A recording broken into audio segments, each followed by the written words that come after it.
amigos, uma boa noite a todos. Está entrando no ar mais uma edição do programa Assunto Cidade, programa que aqui com você todas as noites debate alguns dos principais assuntos de Guarujá, também do distrito de Vicente Carvalho. Todos estão acostumados que à noite recebemos um convidado especial, uma pessoa de destaque na sua área de atuação. E hoje é com muita honra e orgulho recebemos aqui o seu Silvio Cruz, meu amigo lá da época da Prefeitura Municipal de Guarujá. Seu Silvio foi durante 25 anos funcionário da Prefeitura de Guarujá. E nesse período, por algum tempo, ocupou a chefia da divisão de planejamento. Pelas suas mãos passaram vários processos administrativos, processos de solicitação de serviços e outras coisas, mas que contam praticamente a história do município ao longo aí das últimas décadas. O programa Assunto Cidade, como todos sabem, faz um pequeno intervalinho e voltamos já para o começo da entrevista. Fique conosco que é rapidinho.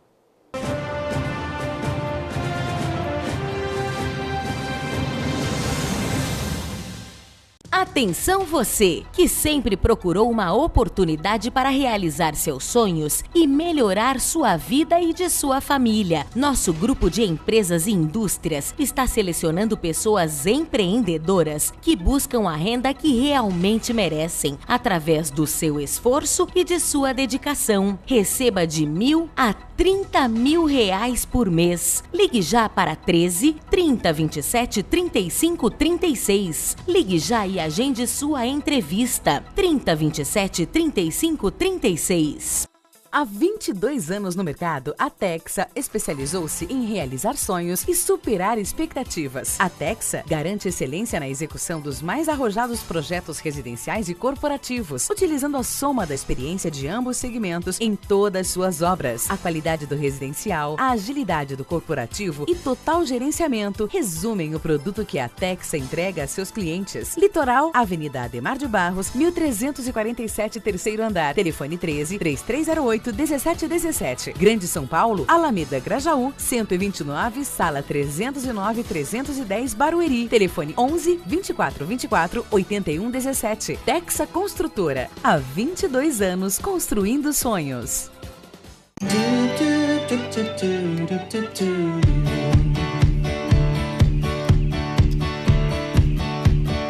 Cuidar de cada detalhe para tornar o dia mais especial. Esse é o plano.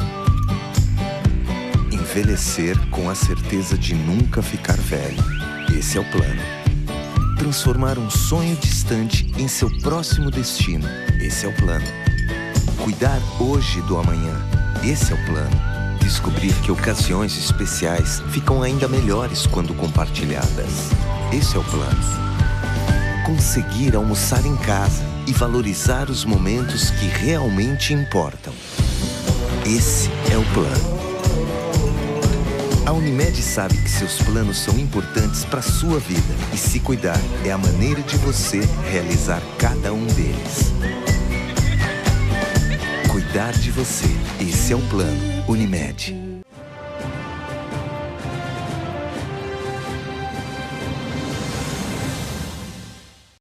Olá, amigos. Voltamos então para iniciar a entrevista, como eu falei aqui no começo, com o senhor Silvio Cruz.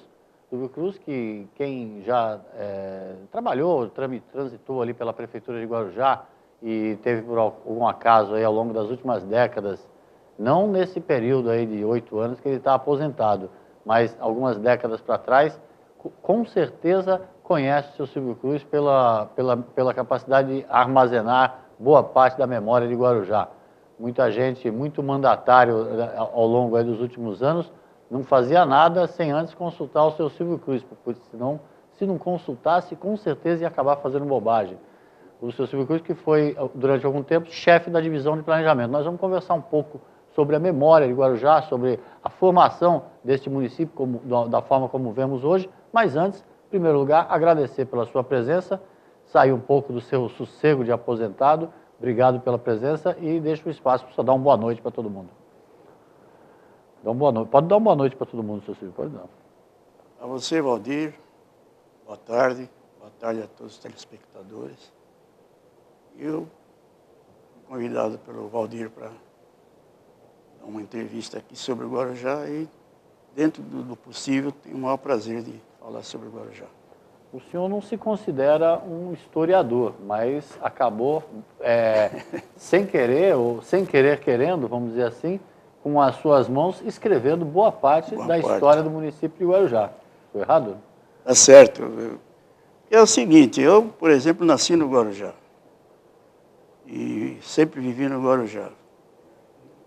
Quando eu fui para a prefeitura, antes de eu ir para a prefeitura, fui bancário, trabalhei no antigo Banco Moreira Salles. Então, o pessoal do Guarujá, eu conhecia todos pessoalmente naquela época. Como que o senhor foi parar na prefeitura? Eu fui na prefeitura porque eu estava no Exército, dei baixa, e eu tinha uns amigos que eu jogava futebol, jogava nesse tempo no Vila Souza, no juvenil do Vila Souza. Então tinha, aquele tempo no Guarujá era assim, só tinha um banco no Guarujá nessa época, era o Banco Moreira Salles. Então eu conhecia o Guarujá todo ali no balcão, no caixa, que eu fui caixa também há muito tempo. E aí as pessoas que eu conhecia me falavam o seguinte, né? Porque no serviço de banco é assim, só tinha um banco, era uma concorrência que tinha. E a gente trabalhava muito. E naquele tempo, logo que eu entrei no banco, por exemplo, era das 6 ao meio-dia às 6, o horário. Depois já passou a ser o dia todo. E aí, como eu comecei a jogar no Vila Souza e tudo, foi o Baltazar Fernandes, saudoso Baltazar. Ele me convidou para, se me interessava, entrar na prefeitura. Ele tinha a padaria, propriedade deles. Aí, eu aceitei. E aí foi onde que eu fui trabalhar na prefeitura, trabalhei em vários setores, como você mesmo falou. Mas eu sempre tive um objetivo assim de estatísticas. Então, eu me lembro que o Guarujá, naquele tempo, quando eu entrei, ele não tinha computador ainda. Não existia o computador ainda.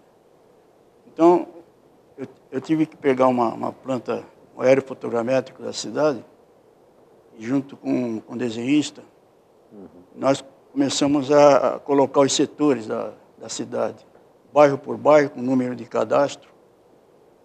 Aí, nem isso havia ainda? Não havia. Porque, vê bem, Valdir, o Guarujá pertencia a Santos. O Guarujá passou a ser desligado de Santos, se não me engano, em 1939, não me lembro bem assim, foi mais ou menos isso. Então tudo era Santos, o Guarujá não tinha nada. Então o que aconteceu? Alguém tinha que começar a fazer um trabalho. Eu me lembro que comigo trabalhava um arquiteto muito bom, que era o Tolia Boscovis. E nós pegamos uma planta de 1 para 20 mil, e começamos pelas fichas cadastrais, tirava o número das fichas cadastrais, aí o Tolia já fez uma planta mostrando já a cidade. E aí foi várias plantas, era uma mão de obra, né? Não é que nem hoje que no computador você tem tudo na mão. Então teve que fazer uma planta cadastral do centro, setor oeste, setor leste, zona oeste, zona leste, e assim por diante, cada um com uma planta. Ali, através dos cartões que nós tínhamos, que era um fichário, começamos a lançar na planta, e depois foi objeto até para calcular IPTU e tudo, que era uma briga para fazer isso. Então, cada vez que eu fazia um negócio desse, mais eu me incentivava para adquirir mais prática, por exemplo, orientar as pessoas, os munícipes que iam lá, sentavam lá na minha mesa, lá, você vai assim e tal, eu já ia lá Eu sempre fui um cara assim, versátil, graças a Deus. Tudo que eu pude fazer, eu fiz. E esse trabalho inicial do senhor, o arquiteto Tolia, olhando a planta, ali no manual praticamente, foi o que começou a escrever Logicamente, essa história, a história até essa planta fiscal de Guarujá. Era uma planta fiscal, porque... mapeando o bairro, que era a área que era mais nobre? Exatamente. Por exemplo, digamos assim, a Vila Santo Antônio, né? Um bairro operário. Né? O Primavera. Agora, você pegava na Zona Sul, sentido Guaiúba, já era uma outra... já era outro nível de pessoas, de poder aquisitivo de pessoas. A Zona Leste, por exemplo, Enseada. Ali tinha uma população flutuante e tinha o morador fixo. Não tinha, por exemplo, aquelas mansões do Jardim Virgínia, por exemplo? Não, ainda não. Não havia isso. Não tinha ainda. E o que tinha ali, seu Silvio? Só... É o seguinte, naquele tempo, muitos anos atrás, né? Se você pegasse um carro, uma bicicleta, um ônibus, quando você descia no Tejereba ali, né? Certo, passando se bem que não precisava descer na praia, porque a estrada de cima já tinha, embora ela, às vezes, muito tempo não era asfaltada ainda, né? Mas aí você já ia encontrar meio da praia, que a gente chama até de Casa Branca, né? Depois a casa do chofer do Matarazzo, Tarantelli, administrador do Jardim Virgínia, assim por diante. Agora, depois que você chegava na Enseada, na Rua Iracema, sentido Península, aí sim, já tinha casas dos capitalistas. Naquele tempo ninguém não era empresário, era capitalista. Existia essa palavra, sou empresário? Não, era um capitalista. O cara que era capitalista, por exemplo, naquela faixa de casas, quem é que morava ali, por exemplo? Dr. Gabriel da Silva Quadros. Acho que você já viu falar de um tal de Jânio Quadros, né? Já. Jânio Quadros era garotão, era solteiro. Eu conheci o Jânio Quadros e a Gabriel Quadros, a Leonor Quadros, conheci eles todos pessoalmente. Simplesmente porque na época de Natal, a gente fazia uma seresta, sabe? Naquele tempo já dava uma enganada com um cavaquinho. Jogador de futebol e seresteiro, já viu onde é que isso ia dar. E a gente ia lá, sabe? Nossa, vai dar confusão em casa. Eles ficavam contentes de a gente tocar lá, cantar e tal. Tomavam um vinho lá, depois eles davam uma gratificação pra gente, né? Esse era a Enseada do Guarujá bem antigo, viu, Valdir? Mas, como quero dizer, então tinha um pessoal já da elite ali, que eram capitalistas mesmo. Tinha o Gabriel Quadros, que morava ali, tinha aquele playboy, chamavam ele na época, era um dos maiores playboy brasileiros agora. Não lembro agora. Não é da minha época. Mas tinha o Dr. Foster, tinha... Aí já era na península, Enseada, no final. Enseada. Tinha a família Ramenzoni. A família Ramenzoni, hoje ele morreria de fome. Por quê? Hoje o brasileiro usa chapéu. Ele fabricava chapéu. Ele era o fabricante dos chapéus Ramenzoni, em São Paulo. Né? Era uma indústria mesmo. Então tinha o Ramenzoni, depois tinha a família Prado na Praia do Pernambuco. E a família Matarazzo. Né? Paulo Matarazzo, por exemplo, eu lembro dele, o Dr. Paulo Matarazzo. Então, aquilo já começou a ficar meio selecionado ali, a parte da Enseada. Né? Quer dizer, a parte da Vila Júlia, não. Sempre foi um pessoal mesmo, de local e tal e tal. E depois, como eu trabalhei no banco muito tempo, e só tinha uma agência bancária, aquele pessoal comparecia na agência para abrir uma conta ou para pagar alguma coisa, e a gente ficava conhecendo. E aquilo foi formando uma amizade que a gente fez. Depois eu comecei a conhecer o Padre Domênico pessoalmente, que ele tinha uma... não era uma loja, era uma parte da igreja, Sociedade Santa Marense de Beneficência, uma coisa assim. Ele não saía de lá. Mas tudo que eles precisavam do Guarujá, eles me procuravam, não a mim, como outros colegas que trabalhavam lá. Em termos de documentação. Documentação e tudo. E assim a gente foi passando o tempo e tal. Aí, eu fui para o Exército, depois trabalhei no Banco União de Moreira Salles muito tempo. E assim por diante, sempre Mas o meu objetivo mesmo era ter sempre um Guarujá bom. Com tanta popularidade, por que o senhor nunca se aventurou pela política, seu senhor? Não vou negar que alguns colegas meus brincando e faz tempo já. Pô, tu podia ser vereador. Eu falei, cai fora, rapaz. Eu não suporto, não é que eu não gosto assim de política, porque política tu cria muita inimizade, sabe? É verdade. E o político, ele, assim, modo de falar, né? Ele tem uma espécie de cara de pau, né? É verdade. Olha, por exemplo, às vezes o cara chega...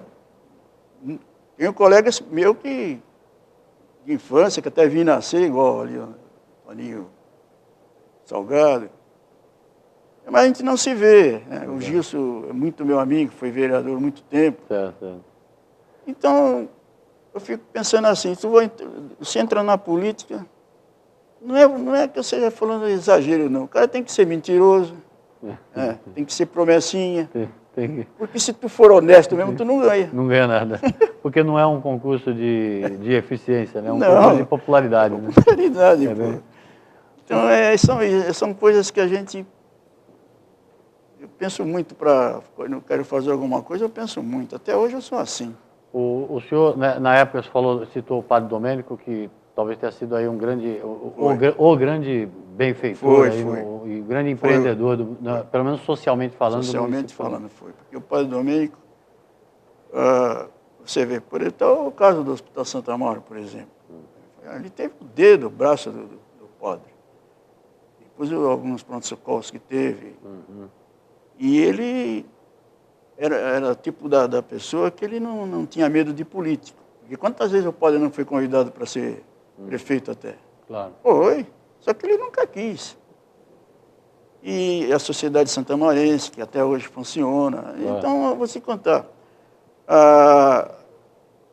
Eu, pessoalmente, assim, não é de jeito nenhum. Porque se eu fosse um candidato a vereador, eu vou te explicar, eu vou voltar ao assunto. Eu tenho um amigo, o Wagner conhece, eu tenho ele como meu irmão. É o Joel de Oliveira.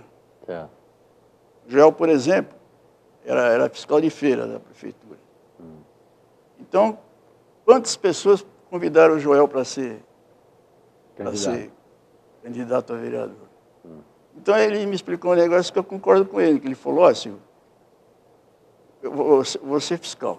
Aí, é só o cara saber que eu sou candidato a vereador e ele era fiscal de comércio. Aí o cara ia montar lá, ia vender o sorvete dele na praia, ia vender a laranja, ia vender não sei o que, sem licença. Como é que esse fiscal ia chegar para autuar? Não ia dar. Não ia dar. Ou perdia o cliente ou o emprego. Exatamente. Então, ou o voto ou o emprego. Né? Então, o que ele fez? Ele falou, não vou sair. Não vou sair porque se ele tivesse que autuar, ele autuava mesmo. Mas não ficava assim, como se diz, constrangido de ter feito aquilo. E a minha índole é a mesma. Eu me sinto muito bem, assim, me dou com muitas pessoas aqui. Claro. Mas eu mesmo, assim, negativo para a política. Não tenho como... Não daria certo. O senhor Silvio, como que era a cidade sem o hospital, antes do hospital? Bom, aí era meio terrível, né? Porque... Sem hospital, sem cemitério, sem... Não, o cemitério veio em 39. 39. Antes de ter o cemitério, foi bom você perguntar, porque pouca gente sabe disso.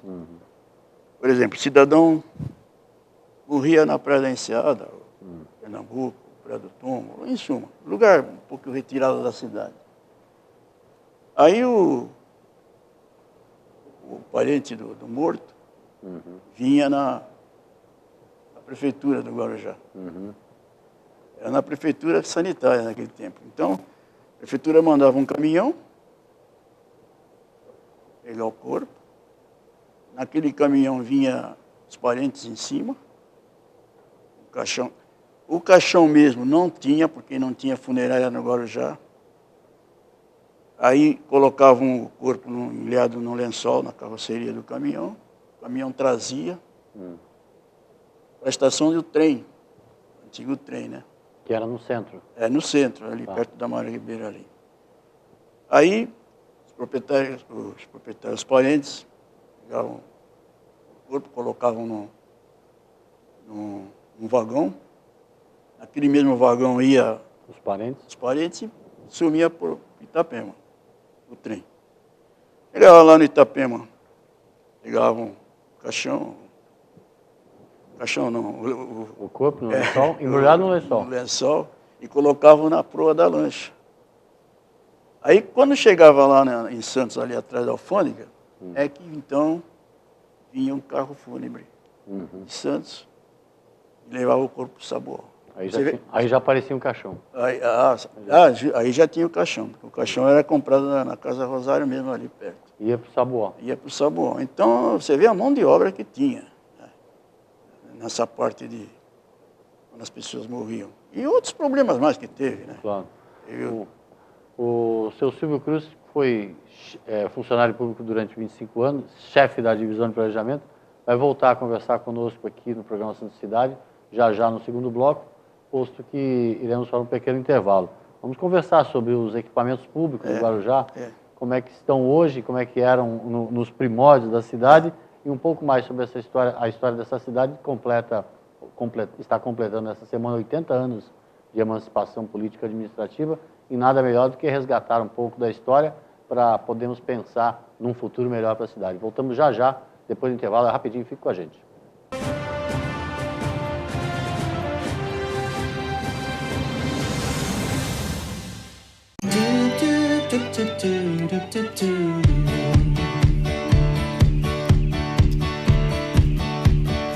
Cuidar de cada detalhe para tornar o dia mais especial. Esse é o plano. Envelhecer com a certeza de nunca ficar velho. Esse é o plano. Transformar um sonho distante em seu próximo destino. Esse é o plano. Cuidar hoje do amanhã. Esse é o plano. Descobrir que ocasiões especiais ficam ainda melhores quando compartilhadas. Esse é o plano. Conseguir almoçar em casa e valorizar os momentos que realmente importam. Esse é o plano. A Unimed sabe que seus planos são importantes para a sua vida e se cuidar é a maneira de você realizar cada um deles. Cuidar de você. Esse é o plano. Unimed.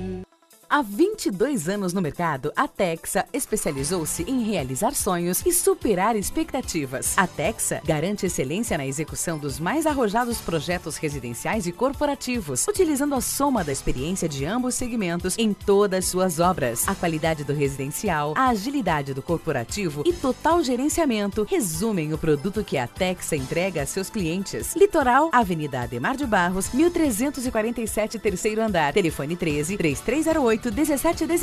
Grande São Paulo, Alameda Grajaú, 129, sala 309-310, Barueri. Telefone 11-2424-8117. Texa Construtora. Há 22 anos construindo sonhos. Atenção você, que sempre procurou uma oportunidade para realizar seus sonhos e melhorar sua vida e de sua família. Nosso grupo de empresas e indústrias está selecionando pessoas empreendedoras que buscam a renda que realmente merecem, através do seu esforço e de sua dedicação. Receba de R$1.000 a R$30.000 por mês. Ligue já para 13 30 27 35 36. Ligue já e agende sua entrevista. 30 27 35 36.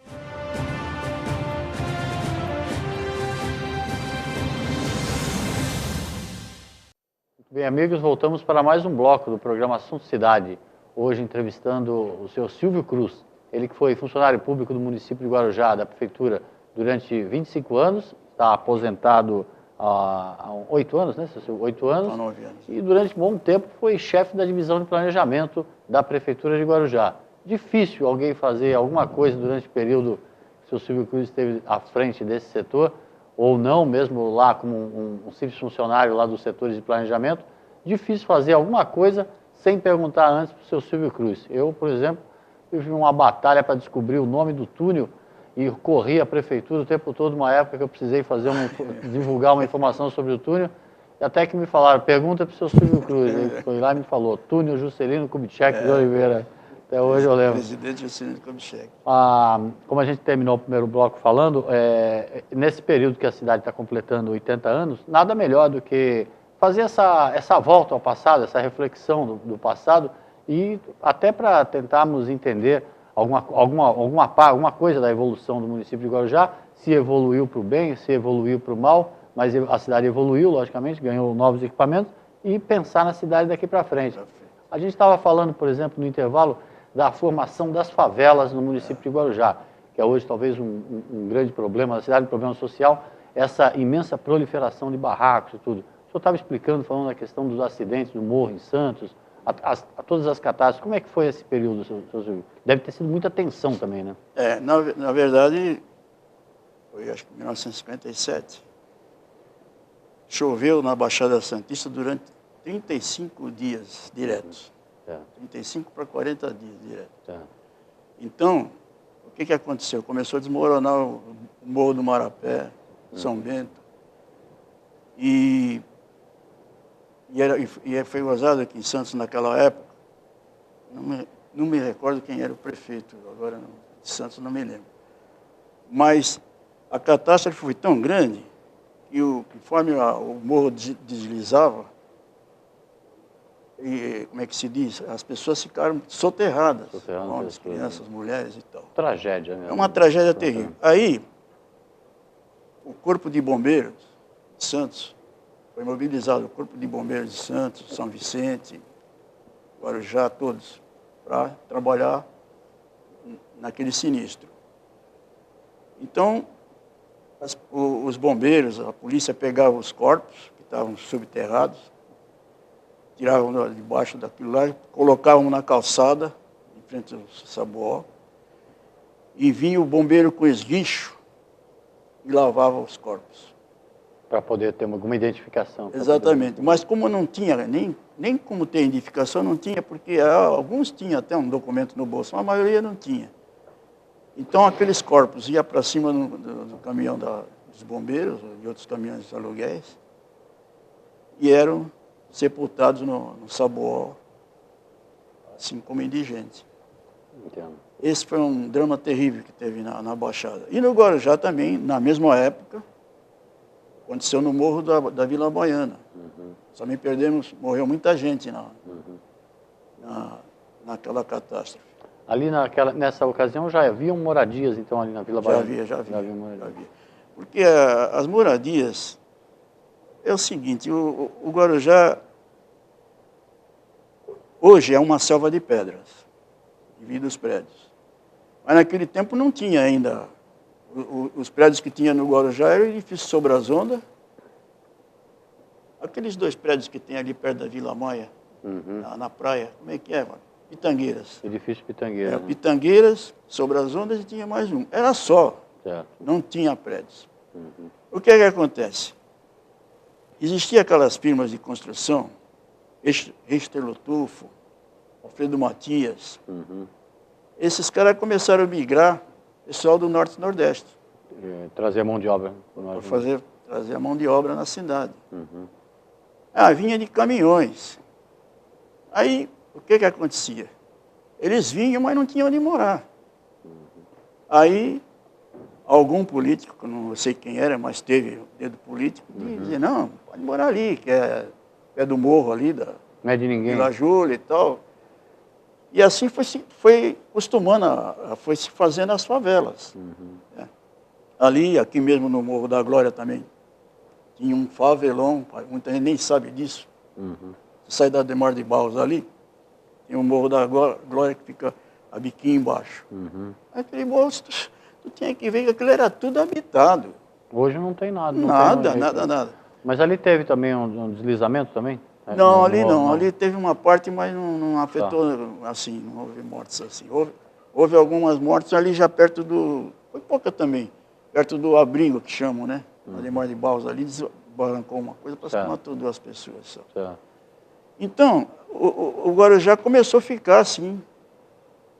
O pessoal vinha e tinha, como eu falei agora há pouco, as prefeituras de lá também se via Sem invadidos opção. por esse pessoal e mandavam para o Guarujá e Santos. Aí foi formando as favelas. Aí formou a favela dali, que eu estou te falando, formou o Morrinho, né? A Vila Júlia. Mas era um pessoal, Valdir, bem que se diga, que eram os nordestinos, eles eram trabalhadores. Aquelas pessoas, o Guarujá deve muito para esse pessoal do Norte e Nordeste. Eles trabalhavam mesmo em construção de prédios, né? E traziam as famílias e tudo, mas eles não ficavam assim que nem hoje. Hoje vêm as pessoas de fora, tudo, mas vêm como turista.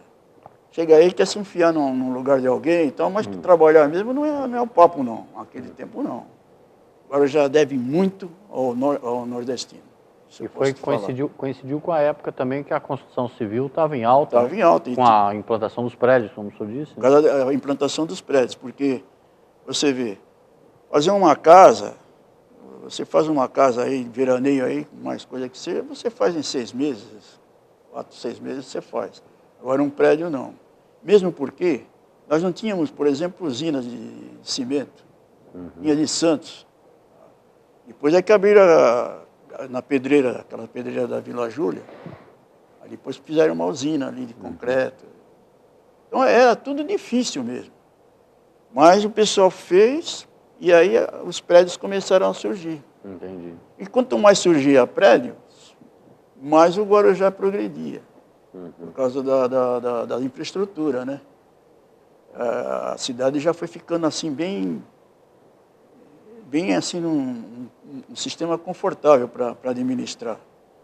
Porque você imagina um prédio de apartamentos aí, 7, 8 andares, quanto que não entra de PTU no município? E a área que o prédio usa é pequena. Uma área com 1.000 metros quadrados, você faz o enorme num prédio. Precisa ser 5, 6 mil metros quadrados. E o Guarujá, então, passou por essa turbulência. Quer dizer, hoje, o Guarujá, como eu expliquei agora há pouco, é uma selva de pedras, mas é sossegado. O Guarujá está sossegado. Nós temos, por exemplo, a Sabesp, que fornece a água, por exemplo. É difícil você faltar água na sua casa hoje, a luz, e assim por diante. Então, o guarujaense hoje, ou a pessoa que nem é guarujá, mas que mora no Guarujá, tenho certeza que vive bem nessa parte. Na parte... A falta de infraestrutura no passado era tanta que até os problemas de hoje em dia são pequenos em comparação aos de antes. Hoje nós temos, como eu falei agora há pouco, supermercados. Naquele tempo você tinha que ir num empório, chamava-se empório, uma vendinha. Agora já tinha 1, 2, acho que umas 3 vendinhas que tinha. E tinha que levar a caderneta, né? Também tinha caderneta. Mas acontece que a população era pequena também. Porque o pessoal de São Paulo mesmo, que vinha o turista, ele já vinha um chapado de material, de comida, de tudo. Eles não entravam em mercadinho. Então, hoje não. Hoje é uma facilidade para tudo. Hoje você quer pegar um ônibus para Vicente Carvalho, ele passa no seu ônibus. Quer pegar, pega. Naquele tempo, não tinha ônibus. Só tinha um ônibus que ia para a Praia da Enseada, que é... Pela praia mesmo, não existia o asfalto. Dom Pedro. Tinha 2 ônibus por dia para Enseada. Iam de manhã, outro de tarde. As pessoas que moravam lá eram obrigadas a vir ou a pé para a cidade, ou vir de charrete, e assim por diante. Você vê o sacrifício que tinha, né, as pessoas. O senhor sente falta, seu Silvio, da memória escrita da cidade, assim, por exemplo, a origem das coisas? O senhor sabe a origem de um monte de coisa, sabe a origem do nome de tal rua, a origem do nome de tal lá? Sim, alguma coisa... O senhor sente falta dessa falta de memória escrita mesmo na cidade? Porque o Guarujá é uma incoerência, até outro dia eu conversei isso, que alguma incoerência quanto à denominação de ruas. Né? Isso é coisa de vereador, que é candidato e tal. Então, às vezes a pessoa nem sonha ser do Guarujá, chegou lá e tal, mas pagou lá uma cerveja para o vereador, conversou e tal. Daqui a pouco está um membro daquelas famílias como a Rua do Guarujá, entendeu? E o Guarujá em si mesmo, é difícil você colocar uma rua com o nome do pessoal do Guarujá. Isso daí eu acho que vem da Câmara. Por exemplo, eu estava falando, acho que para o Wagner, quanto ao Estádio Municipal do Guarujá. O Estádio Municipal do Guarujá, não sei se você foi lá agora há pouco tempo, uma beleza. Agora, padrão FIFA, né? Padrão FIFA. Teve lá a seleção da Bósnia agora, os caras gostaram muito. Agora, como é que é o nome do estádio municipal? Como é que é o nome do estádio, né? É Antônio Fernandes. Muito bem. Quem foi Antônio Fernandes? Antônio Fernandes, Pior. ele era chamado pelo diminutivo, Antoninho. Esse Antoninho foi um dos maiores meia-direita do Santos. Ele jogava muito futebol e era um gentleman. Era uma pessoa educada. Então, não sei quem foi o vereador, eu sei que puseram o nome do estádio de Antônio Fernandes. Então, eu estava conversando em casa com o pessoal e falei, meu Deus do céu, nada contra o Antoninho Fernandes, que ele realmente era uma pessoa de bem, assim. Mas nós tivemos 3 futebolistas na cidade, 2 dos quais jogaram na Espanha, seleção brasileira, seleção paulista. Certo. E teve o outro que jogou no Fluminense, no Rio. Certo. Por exemplo, Álvaro Rodrigues Valente. O Álvaro Valente. Ramiro Rodrigues Valente e o Wilson Sório. Certo. Era o falecido Melon. Por que não pôs o nome de um dos 3 no estádio? É verdade. Não é verdade, Walter? Eu fiquei pé mesmo na vida. Falei, eu não pensaria 2 vezes. Eu colocava no estádio Álvaro Rodrigues Valente, que é o mais velho. O Álvaro jogou mais até nas seleções e tal. Então são umas pequenas coisas que a gente olha assim, mas não pode fazer nada. Mas que eu gostaria que... Agora a lei não permite, talvez, mais isso. Já tem um nome, agora já... Mas é coisas que alguém que está de fora e observa... Poderia ser feita pelo menos alguma homenagem ao seu Álvaro Valente. Álvaro Rodrigues Valente, rapaz, o apelido dele era Peru, me dava muito com ele. E muita seresta com o Álvaro, ele gostava de seresta. Não? Chegou a jogar uma peladinha junto? Não chegamos, não. Ele é bem mais velho que o Álvaro.